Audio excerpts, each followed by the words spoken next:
Hi, this is Roger. Thanks for dropping by. So that was July then. I must admit that was probably the most difficult month I've ever had.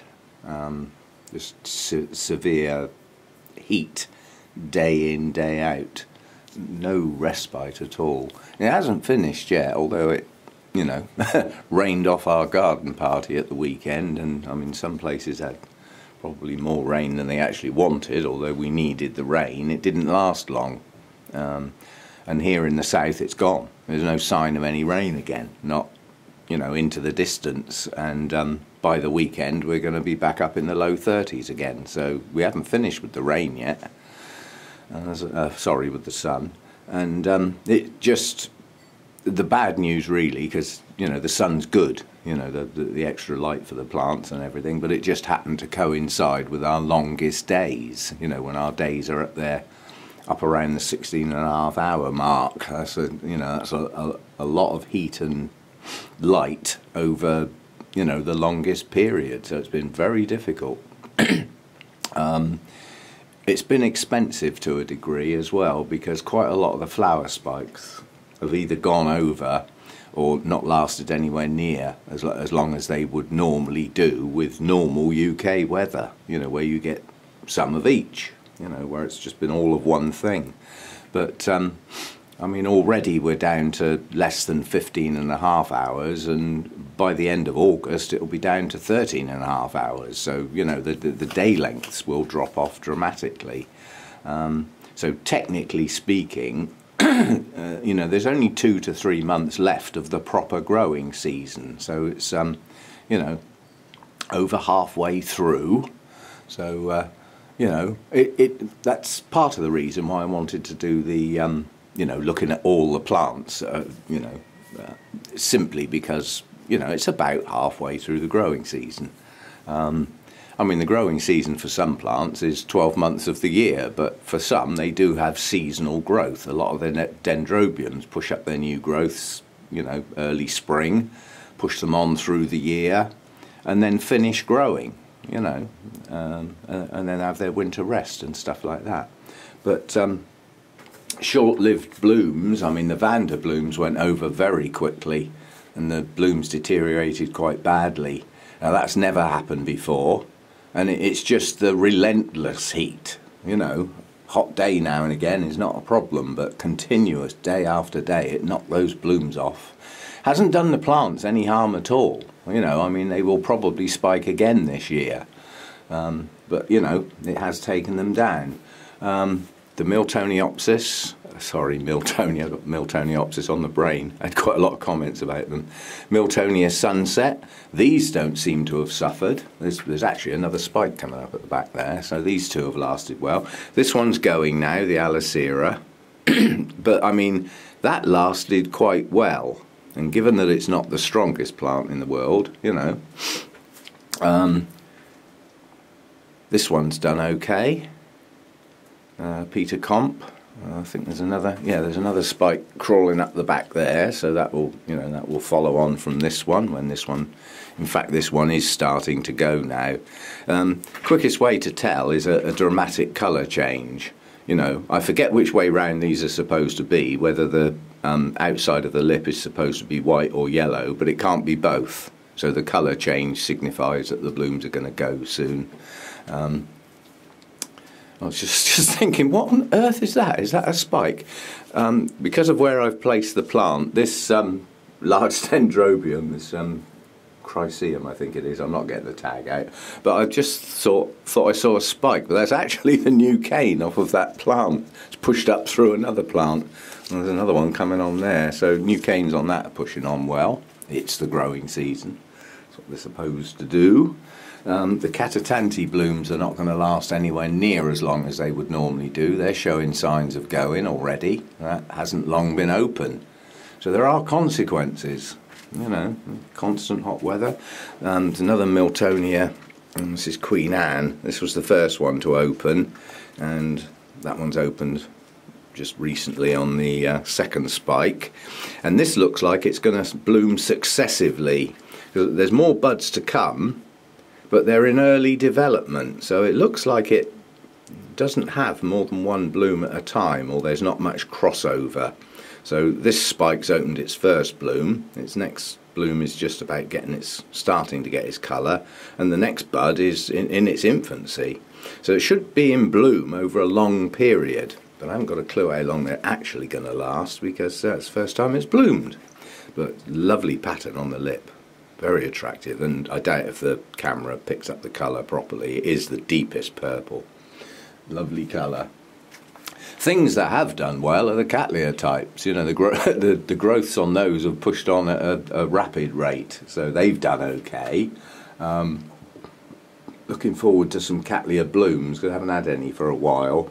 But a lot of Cattleyas are, you know, late summer, early winter bloomers. Some bloom in the midst of winter, some in the spring. I mean, they have got, you know, they can bloom at any time really, but they will have a pattern under normal circumstances. And I did buy in quite a few more Cattleyas last year, because I'd lost quite a few, so I thought we'll stock up on a few more, because I do like them. This one, the Pradit spots, the latest growths on here do have something showing in between the leaves. I don't believe that they have a sheath. I think the buds just push out of the top, but we should see some blooms on that. It's got some maturing growth, so that should be okay. And there are several others that have got buds or sheaths, so should be some blooms down the line. And as a consequence of getting some new ones in, obviously for me they'll be first time bloomers, so that's always a little bit more exciting to see something for the first time. But yeah, it's been a hard year. It was a very, very cold early spring, late winter, early spring, you know, beast from the east and all that cobblers, you know, with the snow and the just bitter cold weather day in, day out. That puts the old heating bill up, and it means that the difference between the night temperatures and the day temperatures is nowhere near as great. And that is always worth noting, that constant temperatures are not what orchids are used to. Wherever they grow, they do get a drop at night. And for some of them, that distinct drop between nighttime temperatures and day temperatures is what does them good. In some cases it's deemed to actually spark off the bloom spikes. So, you know, getting a difference between day and night temperatures is always good. There's many different versions of how big that drop should be, and some orchids need a bigger drop than others, but I would say if you've got a difference of 5 degrees C between your day and your night temperatures, you're probably okay. That doesn't sound a lot, but at certain times of year it's actually quite difficult to achieve, especially if you grow in the home, because come the winter time when it's cold, you tend to have your heating set by a thermostat, so your rooms are at a reasonably constant temperature. But if you're anything like me and don't like spending too much money, I always believe that if I'm tucked up cosy in bed, the house doesn't need to be warm, so the heating's off. Heating goes off a few hours before I go to bed and comes on like an hour or so before I get up, so my temperature does drop down at night in the house. And you know, depending on how cold it is, depends on whether I shut the door to the grow room or not, because if I leave the door open when I go to bed, the heat from the house comes out into here and saves me heating the place up. Yeah, so I get to save on my heating bill. But if the temperature is going to drop quite dramatically, my little heater in the grow room is going to be trying to heat the house as well. So obviously that on nights like that I would shut the door and just rely on the little heater in the grow room, which does a grand job. It's just a little oscillating fan heater, and I use one of the big circulating fans when it comes on, so it distributes that heat quickly around the grow room, so I don't sort of frazzle any plants and leave others sort of sat in the cold. You know, the big fan just distributes that heat evenly around the grow room. And I just keep a minimum of 12 degrees. And last winter that worked well. And I'll put my success with the winter resting dendrobiums partly due to that, because I changed the thermostat, the winter night setting, from 14 to 12.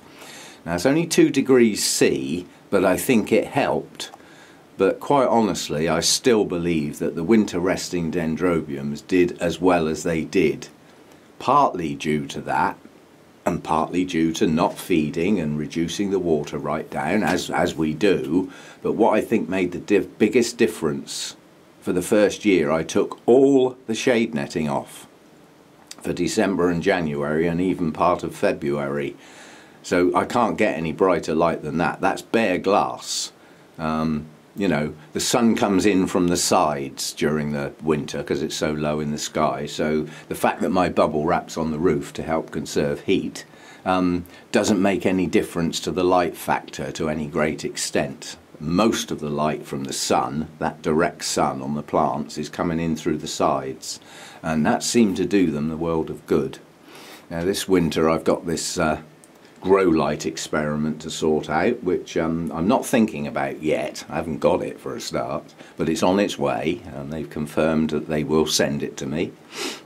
So I'll have a play with that. I'm not quite sure where it's going to go yet, but I don't need to think about that yet. I've got other things to think about. So anyway, a difficult 2 months, I would say. June and July have been difficult this year, and it was a difficult and quite expensive late winter, early spring because of the really low temperatures day and night outside.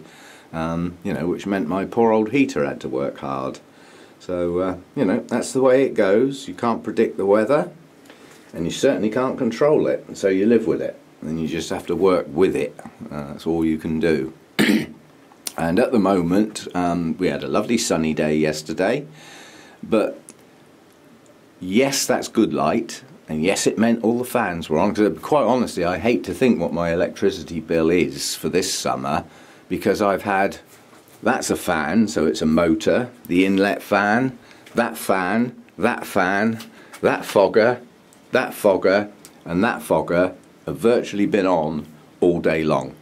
From about 11 o'clock in the morning till up near 8 o'clock at night, the whole lot have been running constantly, day in, day out. So I think my electricity bill is going to be quite high for the summer. So be it. That's what YouTube's there for. Use my YouTube money. Saves coming out of my wine budget, which is where it would normally have to come from, and has done since I started. So a little bonus this year, top up money from YouTube, which is very useful. So I mean, apart from that, things are doing okay. I think some things may have slowed down. Certainly the shady characters that we looked at yesterday, they will have slowed right down because of the heat and not done as well as they could have done. But quite honestly, when you look at your plants day in, day out, it's difficult to tell if something's slowing down or speeding up or anything like that. You don't notice the changes as well when you're looking at them frequently. The one thing I've definitely noticed that has done really well this year is the little pinquiculars. They've been flowering their heads off this year. This one's very attractive, and this one's currently got 2 blooms and another one coming, and that's on a single rosette. And they've done quite well this year. Got one non-bloomer, this one down here. That one still hasn't bloomed. But it looks like when that was potted up, it was actually several rosettes. So that might still be quite a young plant. It's difficult to tell when there's lots of individual rosettes, but I suspect it'll bloom down the line. All the others have, so it's doing okay. But at the moment there's very little new stuff coming in the bloom sort of front to replace what goes over now. I've got more spikes on plants that have got existing blooms. I'll say Peter Comp's got another spike. Miltonia Sunset has got another spike coming. There's no sign of new spikes on the Vanders to replace the ones I took off. And I've got a Shari Baby spike coming on there. And that really is about it. So when we get to the 8th of the month in August, that's going to be quite a short video this time. Seriously, I mean, it hasn't happened before. I've always had plenty, but whether this... No, that's not going to last. Look, that one's just going to go. I was just going to say whether this one lasts to the 8th. I don't think it will. It's been out ages, but yeah, that's just going. You see the collapse of that particular bloom, so this one will follow on. I doubt if Comet King will last that long. Yeah, so that could be a short video this time. Anyway, I'll leave it at that today. I'm not sort of looking at any particular plants or anything today. I've just got an awful lot to do that's not orchid related today. I'm still having hassles with the car. The new ECU, the garage put it in and they couldn't even start the car with it. And without the car running, they couldn't do the diagnostics. It just didn't work. The garage said we can't do it. And they've given me a phone number of an ECU doctor who comes incredibly highly recommended. He really knows his stuff with these, and he has the necessary software and equipment to effectively download all the information from one ECU and upload it into another one. So in theory, this guy can actually get my car going. He repairs them, he creates new ones effectively by that download and upload process. Unfortunately, he's a fair distance away. The garage I use is on the bus route to my house, and because of my age I've got a bus pass, so when I deal with that guy I can drop my car off, get on a bus that takes me quite close to home and reverse it. But the ECU doctor is over in Poole, and that's 3 buses at least to get back home again, and probably about half a day to do it. So I think I may try and get my sister to follow me over and bring me back, but I haven't phoned the guy yet, but I've got that to do. My passport application, despite my photo that I took myself, because if you apply online you can upload a photo and it analyses it there and then and either accepts it or rejects it. Well, it took me 5 goes to get them to accept one, but obviously once you submit your passport application, a person then looks at it properly rather than just software, and they've rejected my photo again, so I've got to take another passport photo and upload it. But I've now got a page that will do it there and then, so hopefully. And they've told me what was wrong with the photo. There's some slight reflections in my glasses, so they've recommended a place where there are either no reflections or just take my glasses off. Well, on the original sort of description of what you need to do, it says if you wear glasses all the time your photo should include your glasses. Well, make up your mind, guys. They're now telling me it might be better to take them off. And also slightly uneven light, so there may have been some slight shadows or something, so I need to get in a brighter place. So the problem I had, that where I took the photo was effectively directly in front of a window, so that I had good light. Yeah, well, I kept getting the reflection of the window in my glasses. Yeah, it seems like I need to get closer to that window and take my glasses off, and that should do it. I mean, there's no problem with the quality of the picture from my camera, but it's just getting it to their their requirement. So I've got that to get on with as well. And other things, I've got quite a bit to do outside of the grow room today. So this is a quick video, just a chat, things going on, and a sort of review of what has been a difficult summer. And talking to other growers, some people have actually lost plants because they haven't got the facilities to up the humidity like I've got with foggers and things. Talking of foggers, that one's completely empty. Well, I didn't actually fill it yesterday because it still had quite a bit in it, so I didn't bother. And it didn't run out. It obviously ran out late in the day, or I'd have noticed it. And this one's still got a little bit in it, and I suspect that one you can't even see what's in it. I just have to pick it up and feel the weight. But yeah, I'll have to get on and fill those. Get my mounts watered, they need doing, and you'll probably not actually bother watering anything else. I might just put the spray around the holy clay pots for today, save getting them all down and watering them. They do need watering actually, I might have to do those properly. It'll only set them back if they dry off for any length of time. They're growing at the moment. It pays to keep them hydrated and let them just about get dry and then do it again. Just keep them going. So I might have to whiz around those as well. They only take about 10 minutes. So I'll see you next time. I don't know what the next video will be, but yeah, a lot to do today, and outside of the grow room I have actually got a fair bit to do, so I'll get on with it. I'm not going to get it done talking about it standing here looking at plants. See you next time. And the other thing I forgot to say, as I still class this as being quite a difficult year, the work I had to do packing up all those orchids for my 4,000 subscribers thing. God, that was hard work. Yeah, and it served two purposes, celebrating that and also having a bit of a clear out. And whoever had those orchids, I hope they're doing okay. But on another front, this packed up not that long ago, so that had to be replaced. That's my air cleaner. That packed up, had to be replaced. That's on its way out, and I've got a replacement, I just haven't fixed it up yet. That packed up and had to be replaced, and one of these packed up and had to be replaced. So you can see what I mean about the YouTube money being useful. You know, that would have all had to have come out of my pocket. Whereas at the moment, I would suggest that YouTube have probably funded most of that replacement kit. Given that the fan in there is virtually identical to the one down there, and that one packed up not long ago, that one may not be long for this world, but kit doesn't last forever.